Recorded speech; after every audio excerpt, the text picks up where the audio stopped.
And sige, so continue lang natin yung ating discussion. So let me read first the problem.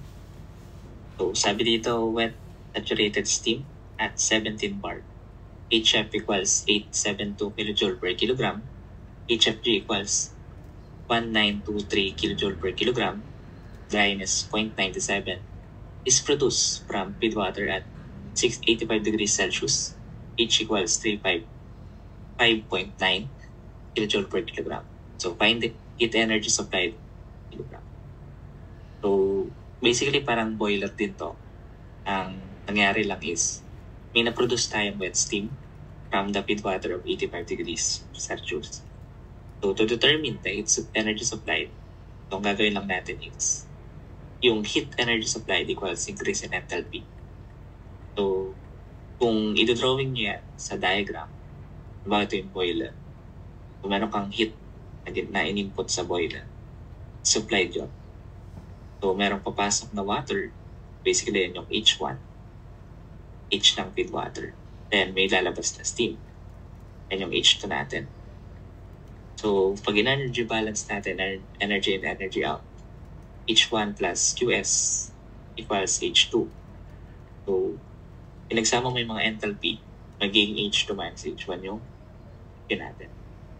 So from this, pwede na nating ma-solve yung problem natin. So bali meron tayong H1, that is yung ating feedwater, 355.9 kJ per kilogram. Then how about yung ating H2? So since yung H2 natin is wet steam, then ang wet steam, pag merong dryness, makakompute natin via HF2 plus HFG per HFG2. Wherein dun sa problem binanggit yung HFG tsaka yung HF. So direct sub yan. Yung X naman natin, yung quality, is yun yung dryness fraction, yung 0.97. So direct sub, diba, para makompute natin yung H2 natin. So magiging 872 plus 0.97 times HFG natin. Okay, so by the way, tanggalin ko lang to. Compute natin H2. Kita ko lang. So meron tayong 872 plus 0.97 times HFG na 193. So press lang yung equals. Makuha natin yung value H2 natin as 2737.31 kJ per kilo. Pag meron na tayong value ng H2, we can now compute yung value ng Q. Substitute lang natin. 2737.31 times H1, 355.9. So from our calculator, so ito yung Q natin. 2737.31 minus 355.9. So parehong kilojoule per kilogram yan. Bali, ang gagawin lang, ay minus na lang natin since na-compute naman natin. 355.9. So prenas yung equals, makuha natin yung value ng Q as 2381.41 kilojoule per kilogram. And from the choices, then yung letter C.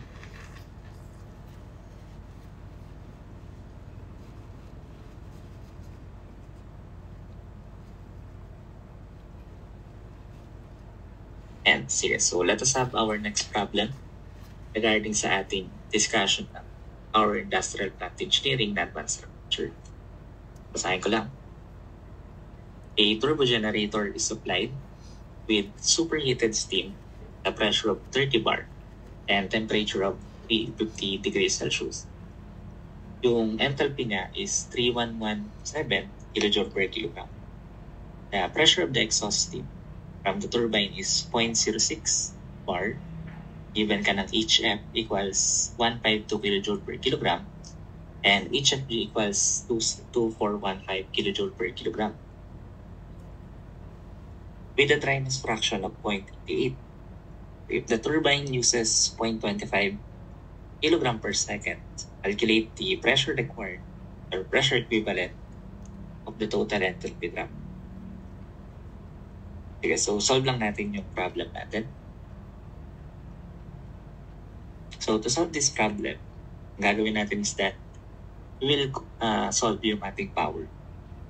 So power is equivalent to the mass times yung change of enthalpy drop per kilogram of steam. So since this is a turbo generator, commonly yun yung mga turbine. Yung change of enthalpy, yung enthalpy drop natin is basically yung change of enthalpy natin. And so, yung mass basically given is 0.25 kilogram per second. So we need to solve yung enthalpy drop per kilogram of steam. Yun yung delta H natin. So delta H is equivalent sa ating H2 minus H1. Although kung pwede nyo gamitin yung sa Rankine cycle, yung H1 minus H2. Dito kasi, drawing yung diagram para maging positive pa rin yung sign. Pinagbaliktad lang naman yung points natin. So, ito yung turbine, ito yung inlet, ito yung outlet. Sa inlet, yung ginawang 2, sa outlet, yung ginawang 1. So, the reason for this is para lang maging positive, di ba? Kaya H2 minus H1. So, H2 yan yung inlet. So, yun yung may 3,117 kilojoule per kilogram. Yung H1, itong exhaust steam yun, meron siyang dryness fraction. Pag may dryness fraction, that mixture yun is HF plus XHG. So, given ka ng HF, that is 152, at the HFG, 2415, as meron kang dryness fraction 0.88. So, substitute lang natin. So, once we do that, makukuha na natin yung enthalpy. So, pindutin ko lang.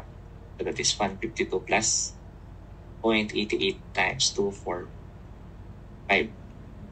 So, press lang equals, press FD para maging decimal. Yung enthalpy 1 natin is equivalent to 2277.2. So, basically, makukuha natin enthalpy 1 is ganito. Tanggalin ko na yung drawing para at least makita na natin H1. Meron ka ng H1, meron ka ng H2, pwede na natin makompute yung value ng power natin. So, power is equivalent to 0.25, yun yung mass, times yung change in enthalpy. The change of enthalpy basically is the difference ng H2, 3117 minus 2272.2. Okay, so, pakita ko lang ba't naging ganyan. So, basically, meron tayo H2, 3117 minus yung compute natin, which is 2277.2. So, dyan natin nakuha yung value na 839 presently 8. So, pag times natin ng 0.25, yun yung as, makuha natin yung power. Unless may FD, makuha na yung power na hinahanap ng problem, that is 209.95 kilowatts. From the choices, and yung letter B ng problem natin.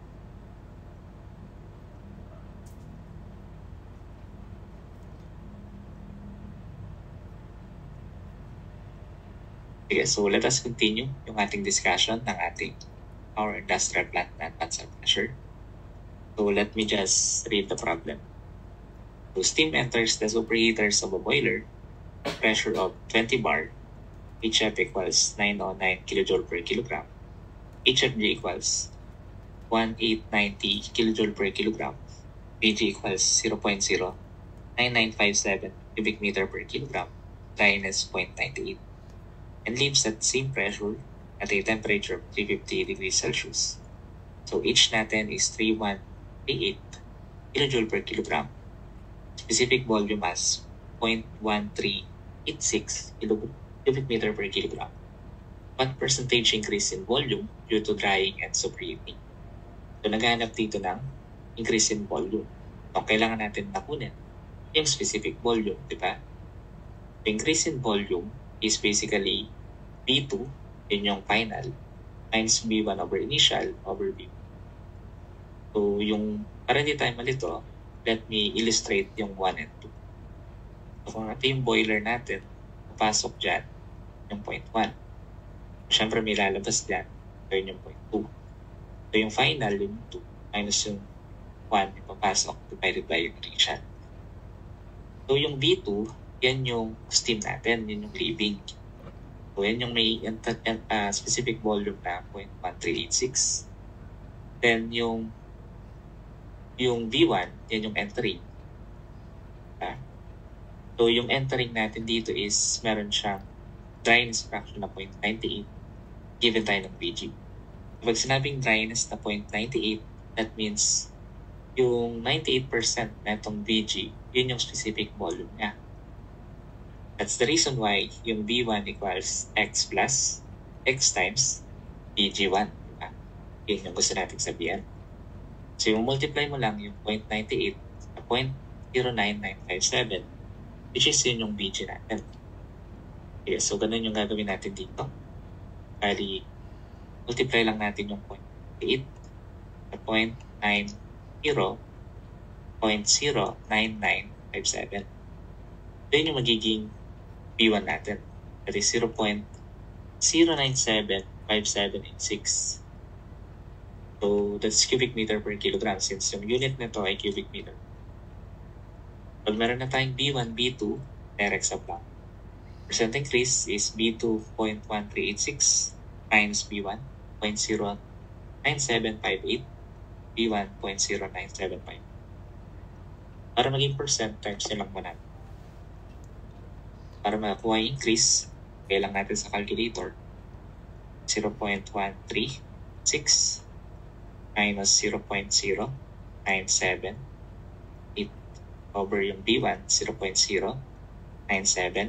So press equals, press F3 para sa percent increase, para sa decimal, para maging percent times yung mga 100.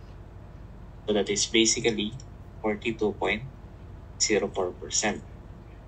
Tingnan nyo yung choices. Yan yung letter D.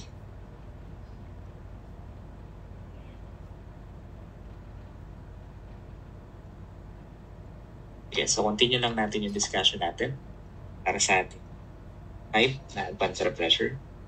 So, basahin ko lang yung problem. So, steam, a rate of 500 kg per hour is produced by a steady flow system, boiler from feed water entering at 40 degrees Celsius. Find the rate at which heat is transformed in kilocalorie per hour if the enthalpy of the steam is 600 kilocalorie per kilogram and of steam 50 kilocalorie per kilogram. So, meron daw tayo dito hinahanap na rate ng heat, diba, para dun sa steam. So, how are we going to solve this? Actually, pwede nyo gamitin to ng unit analysis, diba? So, or pwede rin na energy balance. So, kung ito yung ating boiler, may papasok dyang feed water, and syempre may lalabas dyan na steam. So, basically, kung ito yung ating feed water, pasok, ito yung ating enthalpy ng steam, meron siyang G, quality. So, yan ay HG na. Then, yung heat from the boiler, energy balance, is basically equivalent sa enthalpy dun sa steam minus yung enthalpy ng feed water. Then, multiply by the mass ng water natin. Okay. Then, yung ating heat rate ng ating boiler. So, ang mass ng steam is 500 kg per. Ang HG, enthalpy ng steam, 600 kilocalorie per kilogram. Yung HF, yan yung ating feed water. So, ito ay feed water. So, cancel yung kilogram, kilocalorie per hour na yung data ng unit. So, tama lang yung units natin. Okay, pindutin lang to. Is 500 times 600 minus 50. So, press lang equals, and so makukuha natin yung sagot is 275 kilocalorie per. So, from the choices, yan yung letter A.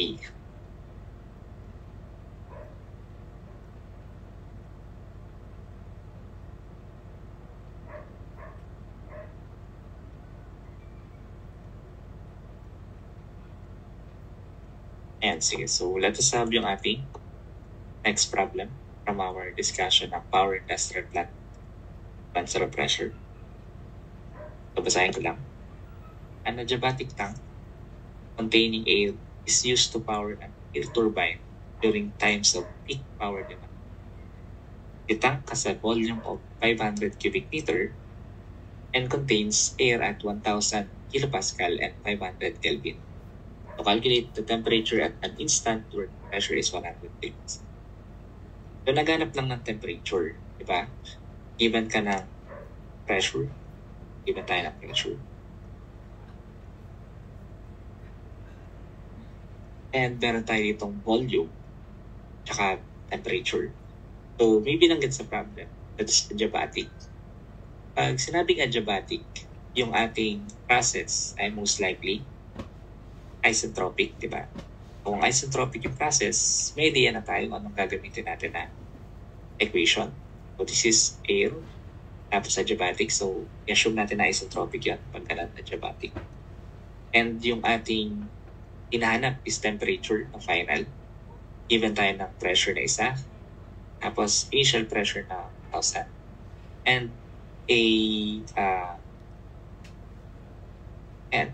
a temperature 500 Kelvin at 1,000 Kelvin.